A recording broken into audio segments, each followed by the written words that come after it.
자, 여러분, 고개 드시고 반갑습니다. 예. 자, 오늘 교재는 기출문서 389페이지 여러분 펴놓으시고요. 389페이지 취득세 세율입니다. 취득세 세금 계산할 때 이제 세율 몇 프로 세율이 정되는지 중요하다고 말씀드렸고, 다만요, 오늘 취득세 세율 또 보기 전에 지난 시간에 배운 것을 복습을 한번 해보겠습니다. 우리 취득세는 어떤 세금이냐? 과세 주체는 특별시, 광역시, 도가 과세 주체인 세금이죠. 그 다음에 취득세는 유통 과정에서 부과되는 세금이고, 또 취득세는 그 취득 행위를 보고 부과하는 세금이라고 학자들이 얘기합니다. 행위세고, 또 취득세는 조세 부담 능력을 보고 부과하는 응능과세하는 조세다 학자들이 얘기합니다. 자, 그 다음에 취득세는 여러분 인세입니까 물세입니까? 물세라고 그랬습니다. 세금 계산할 때 물건 각각 어떻게 한다? 개별 과세한다고 그랬습니다. 그 다음에 우리 취득세요. 사실주의 현황부가 원칙이 정되는데, 우리 실질과세 원칙 중요한 거 배웠죠? 우리 부동산 세법에서 실질과세 원칙을 이해하면 많은 내용을 외우지 않아도 되는데, 자, 먼저요. 귀속의 실질이요. 실질 권리자와 명의자가 다르면 세금은 누구한테 귀속시켜라? 그 실질 권리자, 그 소유자에게 귀속시켜라. 명의와 상관없이. 또 사실주의 과세하라. 등기, 등록, 허가 등과 뭐합니까? 무관하게 과세가 됩니다. 그래서 우리 주요 부동산 세금들이 다 그래요. 등록면허세만 형식주의 과세합니다. 오늘 배울 건데요. 등록면허세만 형식주의 과세하지 나머지 주요 부동산 세금들은 취득세나 재산세나 종합부동산세나 양도소득세는 등기되지 않아도, 등록되지 않아도, 허가받지 않아도 과세가 된다고 그랬습니다. 그래서 여러분들, 그 다음에 또 현황부가 합니다. 공부상 현황과 사실상 현황이 다릅니다. 그럼 무엇에 따라서? 사실상 현황에 따라 부과한다. 이런 것도 배웠고요. 그 다음에 취득세, 여러분요. 취득이 뭐냐? 누가 물어보면 한마디로 취득세 취득은 뭐다? 사실상 소유권 취득이다. 그래서 사실상 취득만 하면 되죠, 여러분들? 등기 등록을 이행하지 아니한 경우라도 사실상 취득한 경우에 취득한 것으로 보고 그 취득세가 부과됩니다. 그래서 등기 등록을 이행한 경우에 한해서 취득한 것으로 본다. X여러분들 등기 등록과 무관하게 과세가 되고, 또 사실상 취득해야지 형식적인 취득은 취득이 하는데, 그 대표적인 예를 제가 뭘 들어드렸어요? 신탁법에 의한 신탁산 취득이요. 위탁자에서 수탁자로 이전할 때 이 수탁자의 취득은요, 대외적으로는 소유권 이전했지만 대내적으로 여전히 위탁자 거잖아요. 믿고 맡긴 것뿐이고, 수탁자는 믿고 맡은 것뿐이고, 신탁계약 종료면 돌려줘야 되니까 이 수탁자의 취득은 형식적 취득으로 과세되지 않습니다. 신탁계약 종료로 수탁자에서 위탁자로 이전할 때 위탁자의 취득도 믿고 맡겼다고 돌려받은 것뿐이니까 과세되지 않고, 수탁자 경질 변경으로 인한 새로운 신수탁자도 믿고 맡은 것뿐이니까 취득세 과세되지 않는다 그랬습니다. 그래서 여러분들 결론, 신탁법에 의한 신탁산 취득은 취득세 과세되지 않고요. 그 다음에 사실상 소유권을 취득해야지 소유권 이해 권리, 그래서 부동산 임차권, 지상권, 전세권, 지역권, 아파트 당첨권, 분양권, 조합원 입주권 같은 이런 것들 과세되지 않습니다, 여러분들. 그 다음에 취득세요. 취득유형은 사실상 취득유형과 사실상 취득 아닌데 취득했다고 간주하는 간주 취득유형으로 나눠져요. 근데 사실상 취득은 또 원시 취득, 승계 취득으로, 승계 취득은 무상, 유상 취득으로 나눠지는데, 취득세는 사실상 취득만 하면 원시, 승계, 유상, 무상을 불문하고 과세가 된다고 그랬습니다. 그죠? 근데 다만 원시 취득에 과세되지 않는 경우가 있었는데, 네 가지 경우를 제가 머리글자를 따서 어떻게 기억을 차, 기, 항, 선. 차량, 기계장비, 항공기, 주문에 의해서 건조하는 선박은 원시 취득은 과세한다, 안 한다? 안 하고 승계 취득할 때만 과세한다 그랬습니다. 헷갈리면 현대자동차에서 완성차 원시 취득했을 때 취득세 부과하면 가격에 반영해서 소비자들에게 전가시키고, 우리 같은 소비자들은 이중과세 문제가 생기잖아요. 수출 경쟁력 떨어지기 때문에. 차기향선은 원시 취득은 과세한다, 안 한다? 안 하고 승계 취득할 때만 과세한다. 그 다음에 이런 사회통념상의 사실상 취득은 아닌데 취득했다고 간주해서 취득세 부과되는 경우가 있었죠. 토지, 지목 변경, 어떤 일 있을 때? 가액의 증가가 있을 때. 그 다음에 차량, 기계 장비, 선박의 종류 변경으로, 엔진 교체한다거나 자동차 종류 변경으로 가액의 증가가 있을 때, 건축물 개수 등으로 가액의 증가가 있을 때, 이 가액의 증가를 취득했다고 간주해서 취득세 부과한다고 그랬습니다. 그랬죠? 밭에서 대로 지목이 변경되면 대로 뭐 갑이라는 사람이 밭에서 대로 지목 변경한다. 밭이었을 때 갑, 소유자. 대로 지목 변경돼도 소유자 갑. 되지. 그러니까 소유자 변동 없고 사회통념상의 사실상 취득, 원시, 승기, 유상무상 취득용 어디에도 해당되지 않잖아요. 근데 다만 이 지목 변경으로 인한 대지의 취득이요. 요 가액의 증가가 있을 때 그 가치 증가분만큼을 취득했다고 간주해서 취득세 부과되는 거라고 했습니다. 그랬죠? 또 과점주주란 자가 주식을 취득합니다. 주식은 취득세 대상이 아닌데도 주식을 취득한 비율만큼 어떤 비상장분 소유의 부동산 등을 과점주주가 취득했다고 간주해서 원시, 승계, 유상무상 취득한 게 아닌데도 주식을 취득한 비율만큼 취득했다고 간주해서 취득세가 부과된다고 그랬습니다. 이때 과점주주는 전체에서 지분율이 몇 프로요? 50% 이상의 초과예요. 초과 보유하는 주주를 말한다고 그랬습니다. 딱 100분의 50인 주주는 과점주주가 아니다. 그 다음에 취득세 과세 대상은 다음 순환에 이제 스토리텔링으로 여러분들 기억할 수 있도록 도와드릴 거고, 이번 순환은 그냥 이런 것도 취득세 대상이구나 한번 보시라고 했습니다. 그래서 부동산, 토지 건축물, 또 항공기, 차량, 선박, 어업권, 광어권, 임목, 또 그 다음에 뭐 기계 장비, 또 골프, 콘도, 종합주택, 승마, 요트용권 같은 이런 것들을 취득할 때 부과하는데, 또 내년 8월부터는 이제 법 또 개정돼서 또 개정될 예정인 것이 양식업권 같은 것도 새롭게 대상으로 추가될 예정이다. 뭐 이런 것들 설명드렸습니다. 그래서 부동산뿐만 아니라 부동산에 준하는 것, 또 어업권, 광어권, 양식업권 같은 이런 권리도 대상이 된다는 거, 이런 거 한번 보고하시면 되고요. 그 다음에 취득세 여러분 슬슬 또 구경하시는 분만 계시는 것 같은데 복습을 여러분이 하셔야지. 제가 항상 얘기지만 저는 복습 안 해도 돼요, 여러분들. 저는 복습 안 해도 책 한 권이 머릿속에 다 있습니다. 맨날 밥만 먹으면 이거 하기 때문에 책이 한 권이 머릿속에 다 있어가지고 복습 안 해도 되고 여러분이 해야죠. 자, 다시요. 취득세 여러분요, 납세무자 누가 되느냐 그러면 취득세 납세무자는 원칙적으로 공부상 취득자예요, 사실상 취득자예요? 사실상 취득자입니다. 등기등록을 이행하지 아니한 경우라도 사실상 취득한 경우에 그 취득한 것으로 보고 그 양수인 또는 소유자를 납세무자로 합니다. 근데 이런 것도 했어요. 건축물의 조작 설비, 부대 설비에 속하는 부분으로서 주체 구조와 일체가 돼서 효용 가치를 이루고 있는 것에 대해서는 그 예를 엘리베이터, 에스컬레이터 같은 승강기요. 이런 것들은 자, 가설이 되면 주체 구조와 일체가 돼서 효용 가치를 이룰 때 이 엘리베이터, 에스컬레이터에 대한 승강기, 이 취득에 대해서 누가 취득세 납세무자가 될 것이냐? 주체 구조부 취득자 이외자가 가설한 경우에도 주체 구조부 취득자가 함께 취득한 것으로 본다. 법률에 이렇게 되어 있어요. 그 말은 건물주, 주체 구조부 취득자가 납세무자예요, 가설한 자예요? 건물주, 주체 구조부 취득자가 납세무자다 그랬습니다. 가설한 자 X요. 그 다음에 토지 지목 변경, 차량기 장비 선박 종류 변경의 경우에 그 지목 종류 변경 시점의 소유자지 후의 소유자가 아니다 그랬습니다. 그죠? 그 다음에 밭에서 대로 지목이 변경될 시점이고, 상속으로 취득한 자산, 유증 포함해서 상속으로 취득한 자산은 취득세 납세무자는 상속인 가운데 상속 지분이 가장 높은 자입니다. 아니에요? 주된 상속자입니다. 아니에요?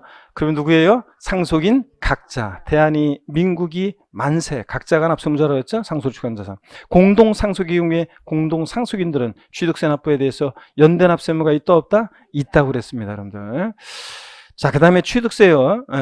배우자 또는 직계 존비속의 부동산을 취득합니다. 그럼 원칙적으로 유상 취득한 것으로 봐요? 유상 취득한 것으로 추정해요? 증여받아 취득한 것으로 봐요? 증여받아 취득한 것으로 추정해요? 배우자 직계 존비속의 부동산을 취득한 원칙으로 보다 증여받아 취득한 것으로 본답니다. 본다. 취득세 무조건 본다예요. 추정한다 아니고. 그 다음에 다만 대가 있다는 것이 입증이 되는 일정한 경우에는 유상 취득으로 보는 경우도 있다. 포인트는 유상 취득이냐 무상 취득이냐 이걸 봤고요. 자, 그랬을 때 공매, 경매로 취득하는 경우라든가 파산성으로 처분되는 것을 취득한다거나 등기등록을 위한 재산을 서로 교환한다거나 등등 이런 경우에. 그래서 이따가 이제 또 OX 또 한번 보면서 확인해 보고요. 하여튼 이번 30회 시험에도 지문이 하나 나왔었는데 이런 거요.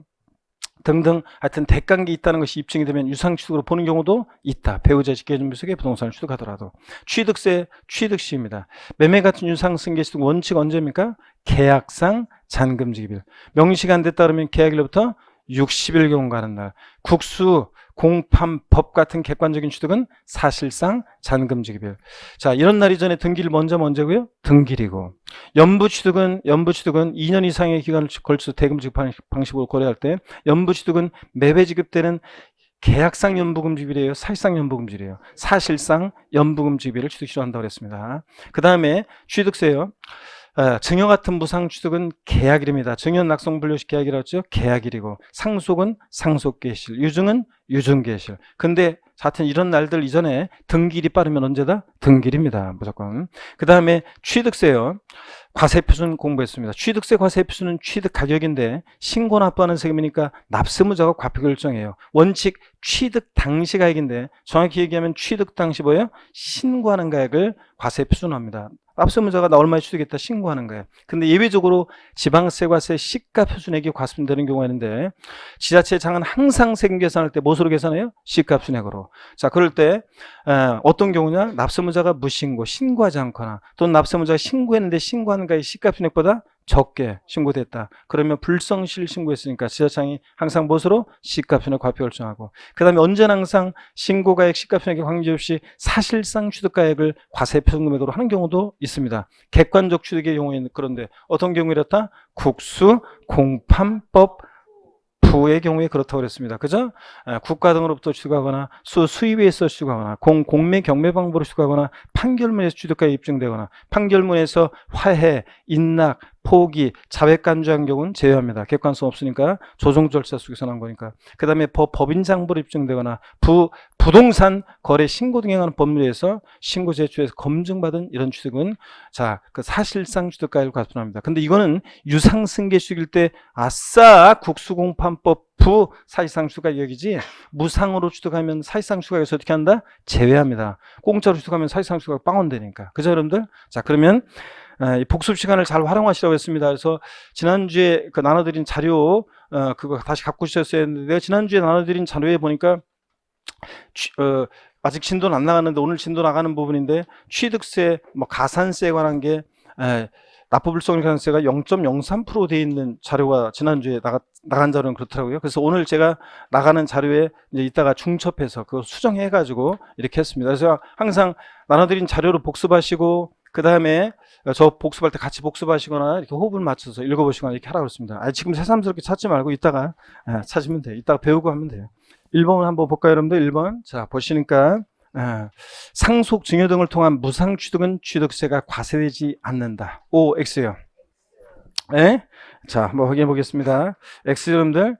자, 취득세는 원시, 승계, 유상무상을 불문하고 과세가 되죠. 상속 증여 등 무상 취득도 당연히 과세가 됩니다, 여러분. 자, 그 다음에 두 번째 문제입니다. 취득세 과세 표준은 원칙적으로 취득 당시 가액으로 한다. 맞습니다. 취득 당시 가액이라는 것은 취득자가 취득 당시 신고한 가액을 말하고요. 자, 그래서 우리가 이제 또 오늘 등록면허세하고 이따가 또 비교도 할 거고요. 민법 등 관계법령 규정에 따른 등기를 이행하지 않은 경우에는 사실상 취득하더라도 취득세가 과세되지 않는다. 그렇죠, 여러분들? 자, 한번 보겠습니다. 그렇습니다. X고. 자, 취득세는 등기 등록과 무관하게 과세합니다. 실질 과세는 직상 사실상 취득만 하면 되고요. 네 번째입니다. 토지 지목 변경으로 가액의 증가가 있는 경우에 하나여 취득한 것으로 본다. 예? 여러분 시험에서 항상 만, 뿐, 하나여, 모두, 항상 이런 거 들어있으면 진짜 그런지 꼭 항상 확인해 보셔야 되고 또 포함, 제외 이런 거 나오면 항상 포함인지 제외인지 항상 확인해 봐야 됩니다. 여기서는 하나여 나왔는데 만뿐 하나여 나왔는데 맞아요 틀려요? 예? 자 확인해 보겠습니다. 하나 둘 셋 맞죠 여러분들? 자 단순히 토지 지목만 변경된다고 취득세 부과되는 것은 아니고 반드시 어떤 일이 있어야 돼? 가액의 증가가 있을 때 그 가치 증가분을 취득했다고 의지합니다. 그 다음에 부동산 임차권, 전세권, 지상권, 지역권, 아파트 당첨권은 모두 취득세 과세 대상이 아니다. 모두 나왔는데 맞습니까? 네, 모두 이제 봐야지. 다 그렇죠? 얘네들 다 취득세 대상이 아니라고 했습니다. 소유권 이해 권리로서 우리가 배웠습니다. 맞고요. 그 다음에 자 봅니다. 요거 30회 지문에 나왔던 건데요. 30회 이번 시험 지문에 나왔던 건데 한번 보세요. 형제 간의 부동산을 상호 교환하는 경우 취득세가 부과되지 아니한다. O, X. 자, X 여러분들 교환은 금전 이외 지상권 서로 맞바꿀 때 부동산을 서로 교환한다. 다 공시가 되죠? 그러니까 다 드러나고. 자, 교환은 거래 양당사자 모두에게 취득세가 과세될 수 있다고 그랬습니다. 매매 교환, 법인의 물출자 이런 것. 따라서 당연히 과세가 됩니다. X입니다. 자, 그래서 과세가 되고요. 교환은. 그 다음에 7번째 봅니다. 주택법에 따른 주택조합이 해당 조합원용으로 조합주택용 부동산을 취득한 경우에 취득세가 부과되며 납세무자는 조합원이다 그러는데, 자, 30회 시험에도 취득세 납세무자, 자, 요거 나왔던 지문인데 조금 제가 바꿔서 출제했습니다. 자, OX요. OX. 답이 엇갈리는데 한번 확인해 보겠습니다. 하나, 둘, 셋. 맞네, 여러분들? 자, 보세요. 우리가 주택법 중에 따른 해당 주택조합이 조합원 으로, 요거 용자가 빠져서 그런가? 조합원으로 조합주택용 부동산을 취득한 경우에, 자, 취득세가 부과되며 납세무자는 조합원이다 그랬는데, 이게 지금 표현이 약간 해당 조합원으로 조합주택용 부동산을 취득했어요. 그러니까 주택조합이. 그러면 이거 조합원으로 조합주택용, 그러니까 무슨 말이냐면, 무슨 얘기예요? 조합원용으로. 그래서 주택조합이나 재건축조합이 조합원용으로 취득하는 부동산은 누구라고 그랬어요? 조합원. 그래서 조합원용 부동산은 요거는 조합원이고. 근데 자, 비조합원용 부동산 있잖아요. 단지 내 상가나 일반 분양부 같은 비조합원용 부동산은 누구다? 조합이다. 이렇게 우리가 공부했습니다. 그래서 이거 납세무자 조합원이고 맞습니다. 자, 그 다음에 계속이어서 보겠습니다. 해설이 왜 이렇게, 아이고, 죄송합니다. 이게 해설이 엉뚱한 해설이 들어가는데 제가 이거 작업하다가 어째, 맞는 건데, 필요 없는 건데. 자, 8번째 한번 보겠습니다. 상속.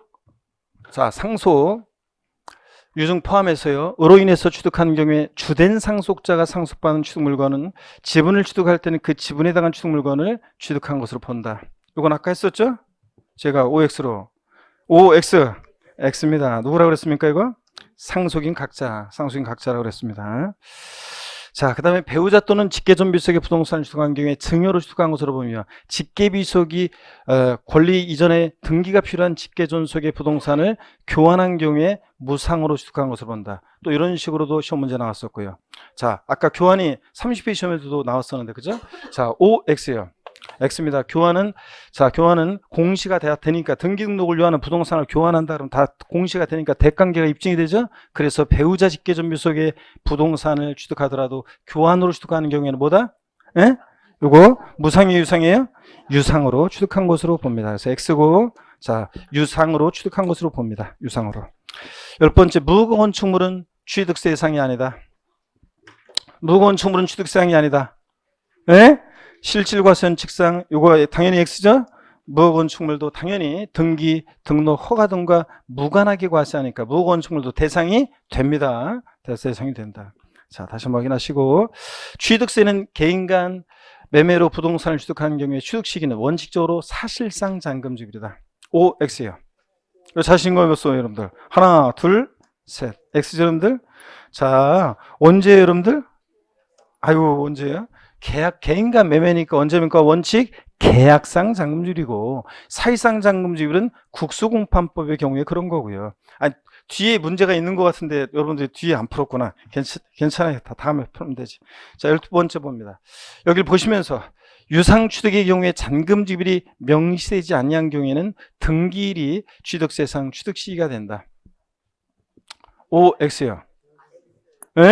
자, 한번 확인해 보겠습니다. 하나, 둘, 셋. X입니다. 뭐예요? 그렇지. 자, 매매 같은 유상승계 취득은 원칙 계약상 잔금지일. 명시가 안 돼서 계약일로부터 60일 경과하는 날. 우리가 흔히 계약하고 나서 한 2달 정도 있다가 잔금 치르는 거래관을 반영한 거라고 그랬잖아요. 그런 거지. 계약일로부터 60일 경과하는 날이지. 등기일이 취득세상 취득시한다. 이렇게 바꿔요. 아닙니다. 이거 주의하시고. 그 다음에 계속 봅니다. 차량, 기계장비, 항공기 및 주문에서 건조하는 선박, 원시 취득에 한해서 과세한다. 머리 글자를 따서 우리 어떻게 했어요? 자, 답 보시고 X고. 자, 어떻게 했어요? 요거는 그냥, 자, 신기술을 동원했네. 차, 기, 항, 선의 경우는 뭐예요? 승계취득이 안에서 과세입니다. 원시취득은 과세 한다, 안 한다? 안 한다. 현대자동차에 자동차 원시취득 했을 때 취득세 부과하면 가격에 반영해 소비자에게 전가시키잖아요, 여러분들. 하트가 나와 있네요. 자, 자, 여러분들 하여튼 또 응원의 갈채를 보내고요. 좋습니다. 자, 여러분 이어서 보시면요. 이어서 보시면 389페이지 제6절 취득세 세율입니다. 자, 편은 쉬고 여러분들 고개 한번 더 쉬고 스트레칭 한번 하고 본격적으로 보겠습니다. 목 운동부터 합니다, 여러분들. 자, 아이고. 반대로 돌리시고 허리도 좌로 우로 돌리겠습니다. 아이고. 자, 기지개도 한번 화끈하게 제끼시고요. 좋습니다. 어깨 돌리시고. 좋다고요? 좋습니다. 날씨가 바깥에는 춥고 오늘도 굉장히 또 올 들어서 또 오늘 내일 제일 춥다고 하죠. 그래서 제일 춥고 안에는 따뜻하고 그래서 몸도 자, 그런데 하여튼 저 스트레칭 잘 하시고 하셨으면 한번 보겠습니다. 389페이지 제6절 취득세 세율입니다. 여러분 취득세 세율 있잖아요. 이게 세율이 시험에 매년 나와요. 취득세 세율은 거의 매년.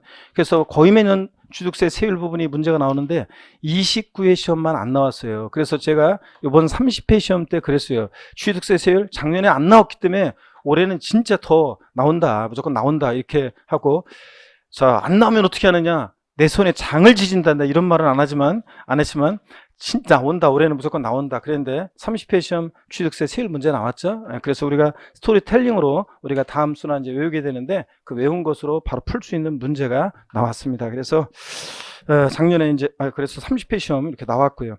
31회 시험 같은 경우에도 또 뭐 취득세 세율은 또 나올 수 있습니다. 그래서 항상 중요한 부분이고 제6절 취득세 세율 별표 3개고요. 그 다음에 용어 설명을 좀 먼저 드리면서 한번 제가 세율이 어떤 건지 말씀을 드리겠습니다. 여기 좀 보세요. 자세한 것은 우리가 배우지 않고요. 그렇지만 이번 순환에 용어 익히고 또 그 다음에 누가 여러분한테 뭘 물어봤을 때 이제 주택거래에 대한 거 세율 물어봤을 때 대답할 수 있도록 제가 설명을 좀 드리겠습니다. 최근 개정 내용에 대해서. 자, 취득세는 세율 구조가요. 세율 구조가 차등 비례세율 구조로 되어 있다 이렇게 얘기해요. 차등 비례세율 구조로 되어 있다. 그럼 비례세율이 뭔지 알아야 될 거 아니에요? 비례세율이라는 것은 이런 거예요. 자, 여기 보세요. 이쪽이 이제 과세 표준 금액의 크기고 이쪽이 세율입니다. 그러면 취득세는요, 미리 말씀드리면 매매로 만약에 일반적인 토지나 상가를 취득했다. 그러면 취득세 세율이 4%예요, 지금.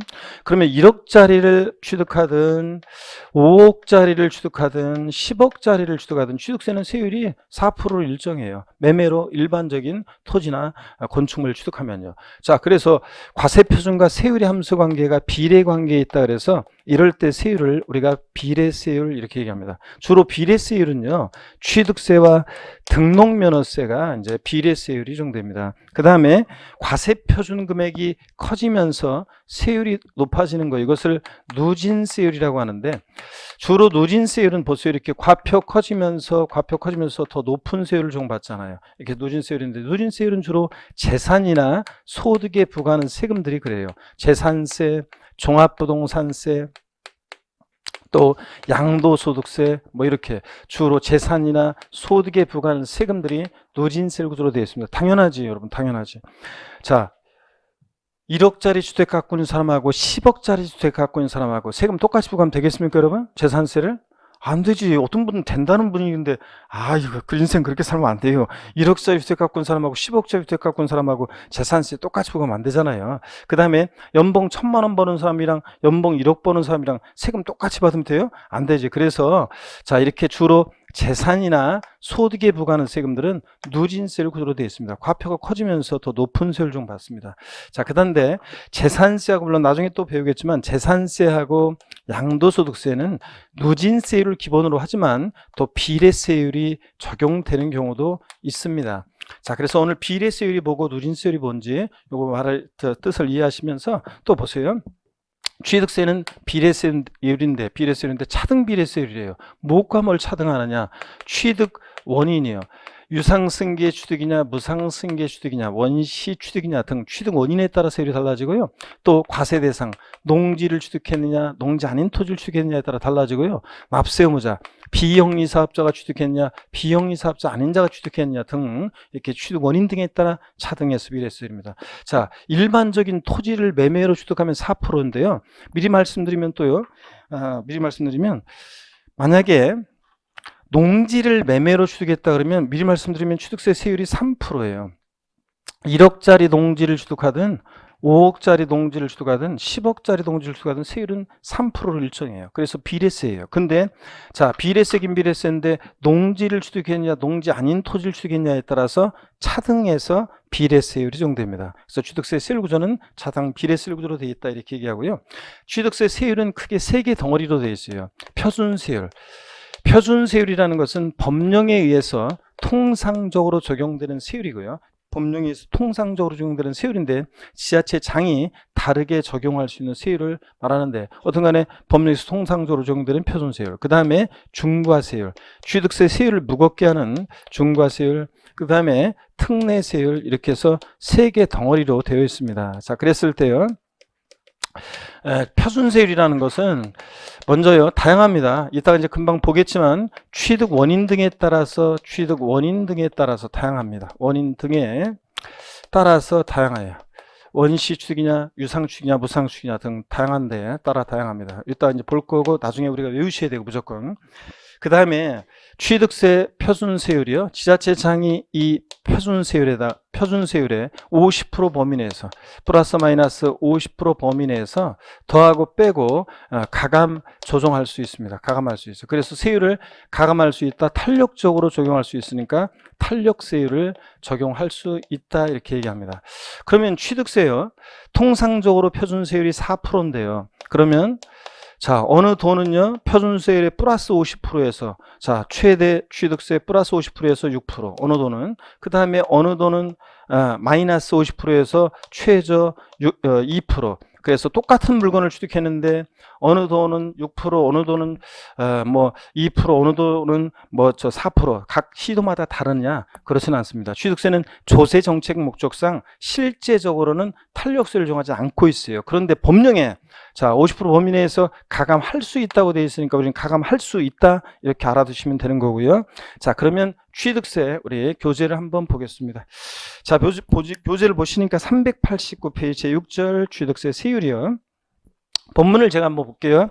취득세는 과세상 물건의 성격과 종류 및 취득 방법에 따라 표준세율이 적용되는 경우와 중과세율이 적용되는 경우로 나눠지며 세율 구조는 여기 밑줄입니다. 차등 비례세율이 적용된다 밑줄이요. 그래서 이제 무슨 말인지 이해하셔야 되고 차등에서 비례세율. 표준세율 개요봅니다. 지자체장은 조례로 정한 바에 따라서 자, 취득세 세율을 표준세율의 몇 프로 범위 내에서 50% 범위 내에서 가감할 수 있다는 거. 그 다음에 밑줄은 그 보조단 동그라미 4번이요. 보조단 4번이요. 389페이지 옆에 왼쪽에 보조단을 보세요.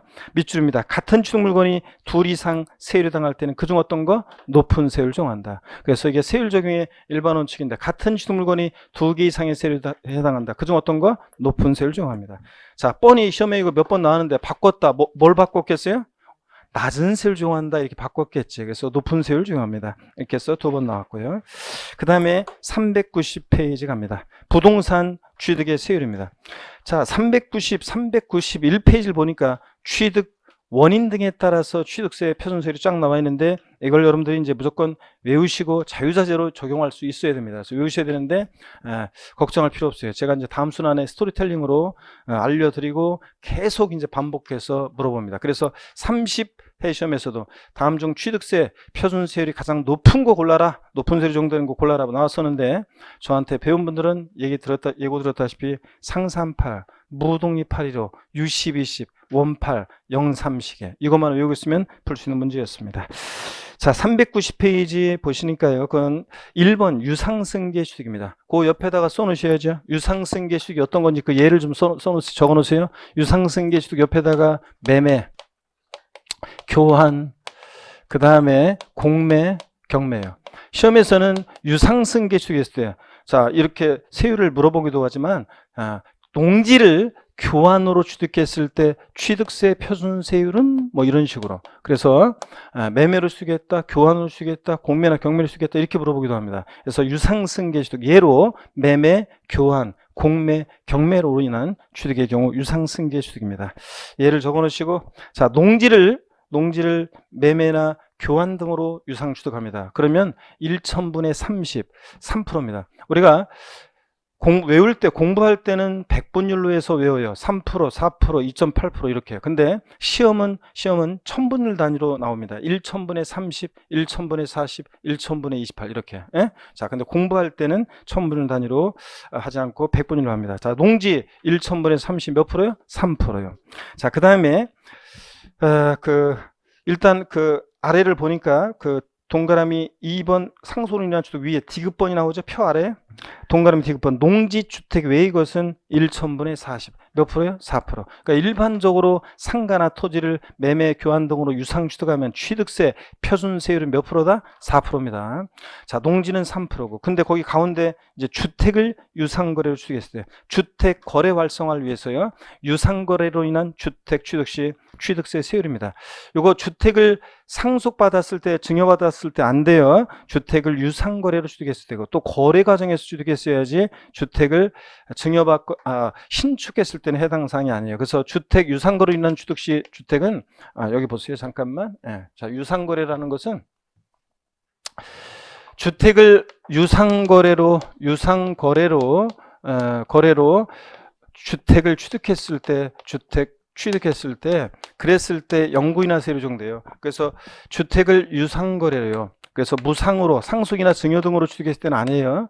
그 다음에 거래 활성화를 위한 거기 때문에 주택을 신축했을 때는 여기 세율 적용되지 않아요. 주택 유상거래로 주택을 취득했을 때 영구인하세율입니다. 자, 그 영구인하세율이 거기 보니까 현재 취득가격이 6억 원 이하면 몇 프로요? 1%. 6억까지는 1%입니다. 6억 초과 9억 원 이하, 9억까지는 현재 몇 프로예요? 2%입니다. 9억 초과면 3% 세율이 적용되도록 되어 있습니다. 근데 거기 참고해 보니까 주택 유상거래로 인한 취득세 세율 개선 그래가지고요, 6억 초과 9억 원 이하 구간이 현행 2%인데, 이게 이제 2020년 내년부터는, 자, 6억 초과 9억 원 이하일 때는 여기 거기 보세요. Y는 3분의 2에다가 X 곱하고 1억 원분의 취득 당시 가액 뭐 이렇게 돼 있죠? 곱하고 여기서 3을 빼고 막 이렇게 돼 있잖아요. 요게 이제 요번에 본회의에 부의되면서 당초 정부안이고 이게 이제 국회 넘어가서 조금 바뀌었어요. 조금 바뀌었는데 어떻든 간에 시기 의미는 똑같아요. 그러면 이렇게 해서 취득세 6억 초과 9억 원 이하 세율을 적용한다. 그러면 이게 어떻게 되는 거냐면 이겁니다. 자, 여기를 보세요. 누가 여러분한테 나 내년에 주택 한 7억 얼마의 주택을 하나 살라고 하는데 그 세율이, 취득세 세율이 어떻게 될까? 이렇게 물어볼 때 모르겠는데, 자, 이렇게 하지 말고 여기 보세요. 어떤 의미냐면 이런 거예요. 우리가 주택 유상거래로 인한 취득 시 한번 봅니다.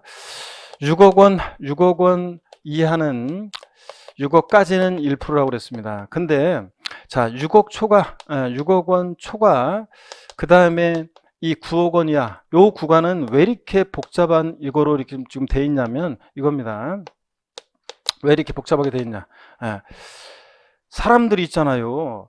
보세요. 6억 1천만 원이에요. 6억 100만 원의 주택을 샀어요. 그러면 취득세 세율이요, 보세요. 100만 원 때문에 1000만 원 때문에 취득세 세율이 1%였다가 몇 프로가 돼요? 현재는 지금 2%였잖아요. 그럼 2%가 되잖아요, 현재. 그러면 뭐야, 100만 원 때문에 1000만 원 때문에 세금을, 취득세를 배로 내잖아요. 그러니까 사람들이 되게 어떻게 해요? 그렇지. 다 그냥 6억 안 되게 다 뭐 저 5억 9천에 5억 9천 5백에 5억 9천 7백에 또 6억에 취득했다고 다 신고할 거 아니에요. 자, 그래서 그런 병목 구간 현상이 생겨요. 자, 그리고 6억에서 6억 1천만 원 구간은 거의 없어요. 신고하는 가격이. 그 아래만 연락이 돼 있고 막 이렇게 되니까 요거를 100만 원 단위로 내년부터는 이제 세분화합니다. 그리고 자, 6억 100만 원에 산 사람하고 그 다음에 9억에 산 사람하고 취득세를 똑같이 적용해요. 좀 억울하잖아요. 그래가지고 요걸 이제 100만 원 단위로 6억 초과 9억 원 이하 구간은 세분화했습니다. 100만 원 단위로. 그러면 자, 어떻게 100만 원 단위로 세분화했냐? 그러면 세분화하다 보니까요, 2020년도부터 이제 세분화하다 보니까 어떻게 되냐면 이게 자, 1.01%부터, 물론 법령에는 소수점 5자리에서 반올림해가 아까처럼 계산한 다음에 계산했을 때 소수점 5자리에서 반올림해서 4자리까지 계산하라고 돼 있는데 아이고, 그 계산기로 그 해도 네 자리까지. 그래서 이거 보세요. 제가 이제 이렇게만 합니다. 저 끊어서 1.01%부터 2.99%까지 취득세 세율이 적용돼요. 내년에. 그러면 여기 이제 의미가 어떤 건지 한번 볼게요. 만약에 내년에요. 여러분이 7억의 주택을 취득했다 그러면 7억 원에 취득했을 때는 7억 원까지는 취득세 세율이 약 1.67%가 돼요. 근데 7억 5천에 만약에 취득했다 그러면 취득세 세율이 2%가 돼요. 자, 그 다음에 만약에 내년에 8억 원에 취득하잖아요. 그러면 취득세 세율이 약 2.33%가 돼요. 2.33%가. 그러면 여러분 보세요. 어떤 의미가 있는 거냐면 보세요. 7억 5천 정도, 7억 5천을 기준으로 해서 7억 5천이면 작년하고 똑같아요. 종전하고. 근데 7억 5천보다 작을 때는 6억 초가 7억 5천 미만일 때는 작년보다 세금이 줄어들었어요. 세금 부담이. 그죠? 1점 몇 프로 적용되니까. 자, 근데 만약에 7억 5천보다 넘었다 그러면 이제 취득세 세율이 작년보다 부담이 어떻게 한다? 늘어나는 이런 구조로 되어 있습니다. 7억 5천을 기점으로 해서. 그리고 이제 9억 원을 초과하면 세율은 몇 프로라고요? 3%입니다. 3%. 자, 이렇게 해서 여러분 내년에는 이렇게 특히 6억 초과 9억 원 이하 구간이 이렇게 세분화되도록 개정이 된다는 거 말씀을 드렸고요. 그 다음에 여러분 봅니다. 시험에서 7억 3,250만 원에 취득했을 때 취득세 세율 4자리까지 정확하게, 소수점 4자리까지 이렇게 해서 시험이 나와야 안 나와요? 안 나옵니다. 그러니까 걱정하지 말고 그냥 대충 이런 의미라는 거, 이렇게 된다는 것만, 이런 의미라는 것만 이해하고 가시면 되겠습니다. 그 다음에 다만 이제 지금 현재 내년도에 또 지금 개정안이 당초 정부 입법안에 없다가 지금 국회에 가서 새롭게 추가된 내용이 뭐가 있냐면 내년부터 1세대 4주택 이상자는 이 주택 유상거래로 인한 영구인하 세율을 적용받을 수 없도록 하는 규정이 내년에 지금 신설될 예정입니다. 지금. 자, 그래서 무슨 얘기냐면 여러분요. 그래서 무슨 얘기냐면 1주택이 세 채 있는 사람이 자, 네 번째 주택을 취득할 때는 무조건 이제 이 세율을 적용하지 않아요. 그럼 영구인하 세율을 적용하지 않으니까 몇 프로 세율 적용해? 4%예요. 자, 그래서 그렇게 될 예정입니다. 취득세 부담이 늘어나는 거죠. 그래서 그 내용이 이제 내년에 시행될 예정입니다. 자, 그래서 여태까지는 1세대 199채 갖고 있는 사람이 마지막 한 채 더 취득해서 100채를 채울 때도 지금은 영구인하 세율, 요 주택 유상거래인하 취득시 세율은 요 세율을 적용받을 수 있었는데, 근데 이제 내년부터는 이제 1세대 4주택이다. 그러면 네 번째 3주택 갖고 있는 사람이 네 번째 주택을 취득할 때는 이 세율을 적용하지 않고 유상거래로 인한 주택 취득세 세율을 적용하지 않고 일반 취득세 세율이니까 몇 프로? 4%예요. 이렇게 적용하도록 개정될 예정입니다. 이런 것도 참고적으로 알아두시고요.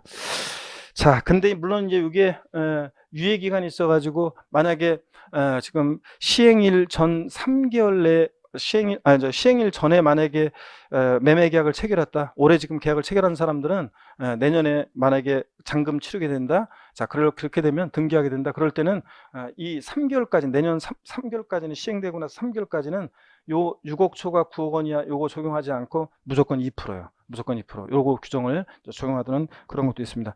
자, 그래서 등등 어떻든 간에 개정 내용은 또 한번 다음에 또 말씀을 드리겠고요. 자, 그래서 이 정도만 여러분이 좀 알고 계시면 될 것 같고요.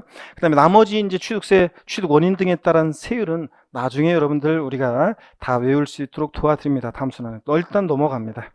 어디로 가시냐면 392페이지 02번에 중과세율 있죠? 여기를 말씀을 드리겠습니다. 취득세 세율을 무겁게 중과세하는데요. 왜 중과세하는지 거기 본문을 한번 잠깐 볼까요, 여러분들? 취득세는 사치성 재산을 취득하는 경우와 과밀억 정원으로의 인구 경제력 지분 규제와 지방으로의 분산을 촉진하기 위해서 특정 취득 자산에 대해서는 중과세를 정한다. 그랬습니다. 여기 보세요, 여러분들. 어떤 얘기냐면 중과세율이요. 취득세는 먼저 보세요. 사치성 재산이라는 것을 취득했을 때 취득세를 중과세합니다.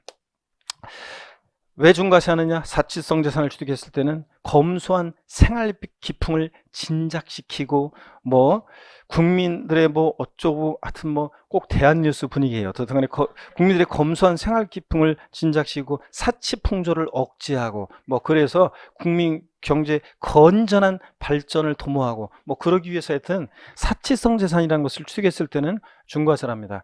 그 다음에 또 과밀 억제 권역 내 중과세가 있어요. 과밀 억제 권역 내 중과세.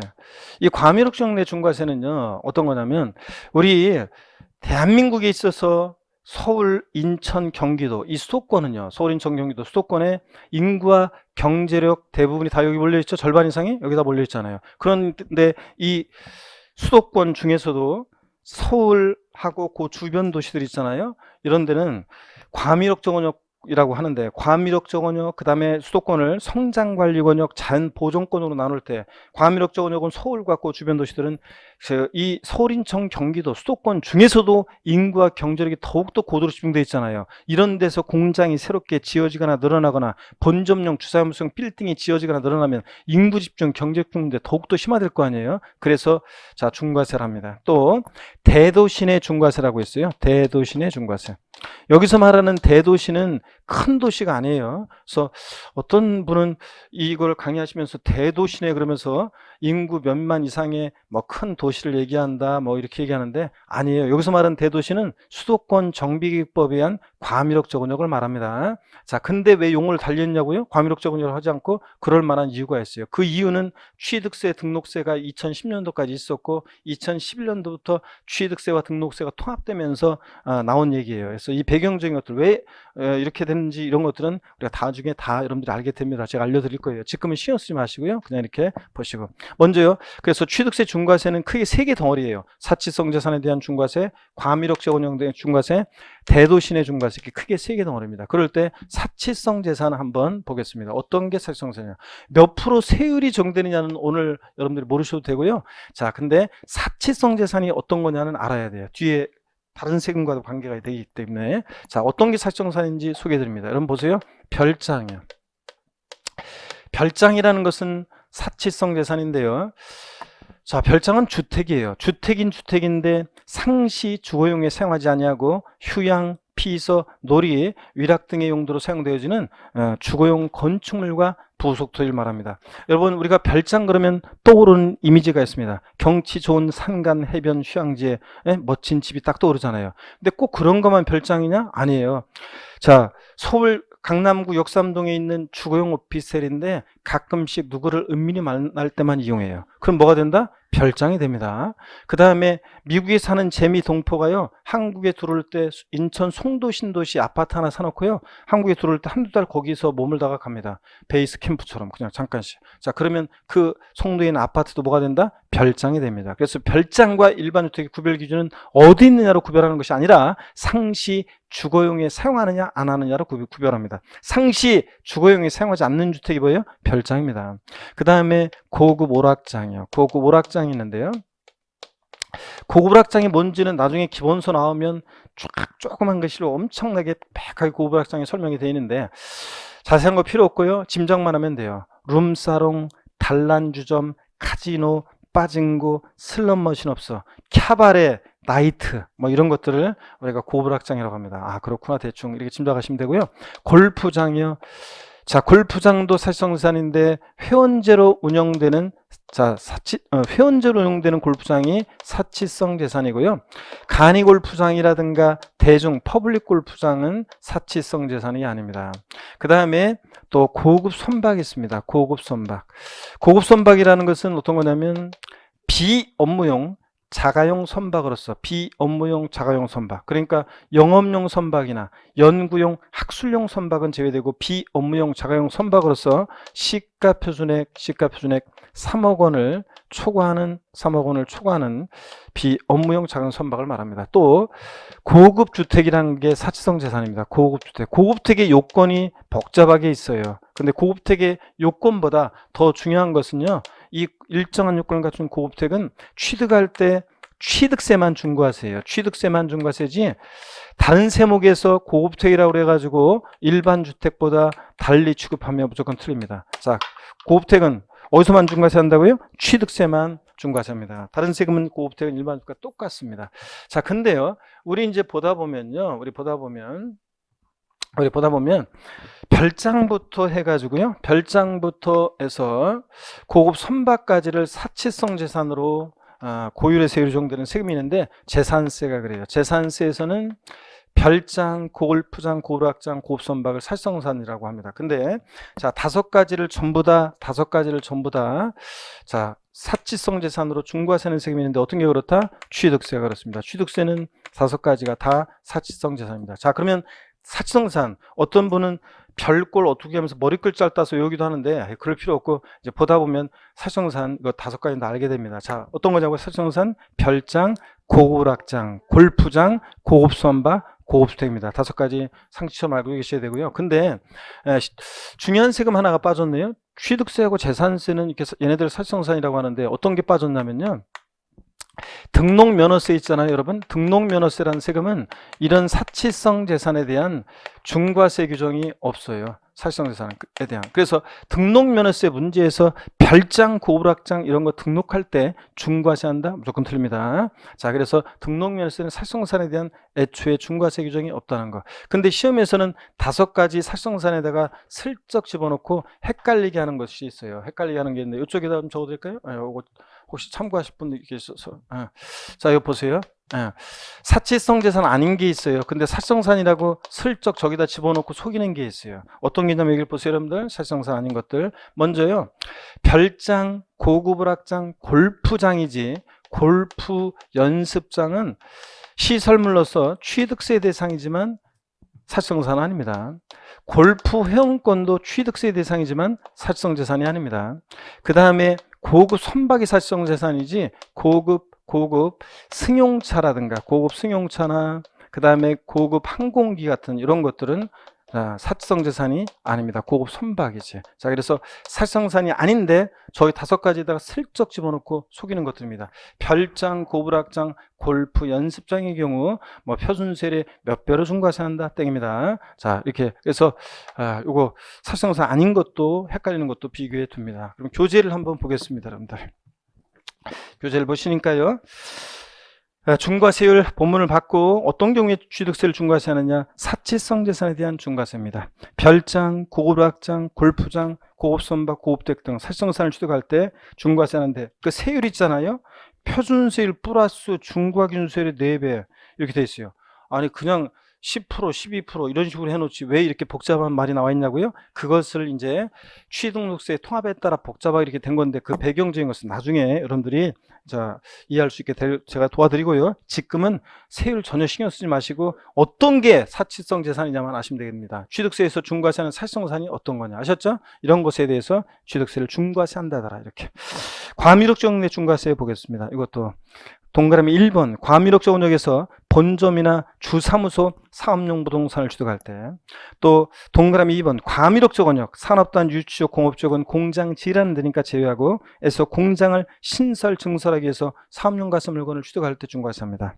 대도시 내 중과세를 볼까요? 대도시에서 법인을 설립하거나 지점분 사무 설치하거나 자 대도시 바깥에서 법인을 전입함에 따라 부동산 취득하는 경우, 다시 거기 대도시의 법인 설립의 동그라미, 휴면법인 인수하는 경우 포함해서 지점분 사무소 설치의 동그라미요 하는 경우 및 법인의 본점 주사무소 지점분 사무소를 대도시로 전입의 동그라미요 함에 따라 대도시 부동산 취득 밑줄이요. 자, 이런 경우에 설립 설치 전입하면서 대도시 부동산 취득할 때 중과세하고, 동그라미 2번 대도시 유치적 공업적 제외하고 에서 공장을 신설 증설함에 따라 부동산 취득할 때 이렇게 중과세합니다. 이번 순환에서는 과밀옥정 내에서 뭐 법인 본점이나 수사무소 부동산 뭐 이렇게 하면서 취득할 때 뭐 대도시 법인 설립 등을 하면서 이럴 때 중과세를 하는구나 이렇게만 알고 가시면 되겠습니다. 그리고 동시 적용되는 거 이런 것들은 전혀 눈길도 주지 마세요, 여러분들.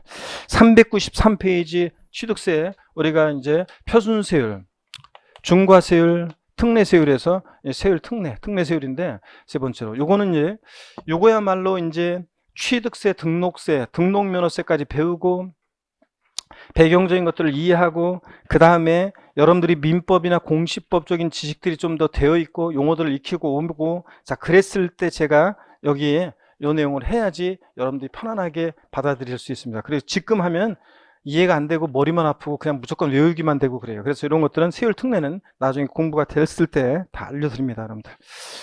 뭐 또 악플 달지 마세요. 어떤 분들은 뭐 다음으로 조금 넘긴다고 하는데 여러분들이 받아들일 수 있을 때 축축축축 해서 다 합니다. 그래서 나중에 어떤 강좌는 2달 들으면 모든 시험에 나오는 모든 이론이 다 망라되어 있는 강좌를 다 듣게 되고요. 일정한 때가 되면. 그러니까 지금은 너무 욕심내지 말고 여러분들, 자, 과감하게 제가 보지 말라고 한 것도 꼭 보시면서 막 질문하고 그러지 마세요. 여러분들 보지 말라고 한 건 지금 보지 마세요. 다 하게 됩니다. 394페이지 제7절 취득세 납세 절차입니다. 아까 세율은 우리가 별표 3개 했었나요? 제7절 별표 3개입니다. 납세 절차 별표 3개입니다. 취득세 납세 절차는 시험에 394페이지 제7절 취득세 납세 절차입니다. 394페이지. 이거는 시험에 뭐 독립화 문제도 나오고 종합 문제 나오고 항상 출제 1순위입니다. 항상. 그래서 항상 잘 알아두셔야 되고요. 잠시 쉬었다가 납세 절차 소개해 드리겠습니다. 잠깐 쉬겠습니다.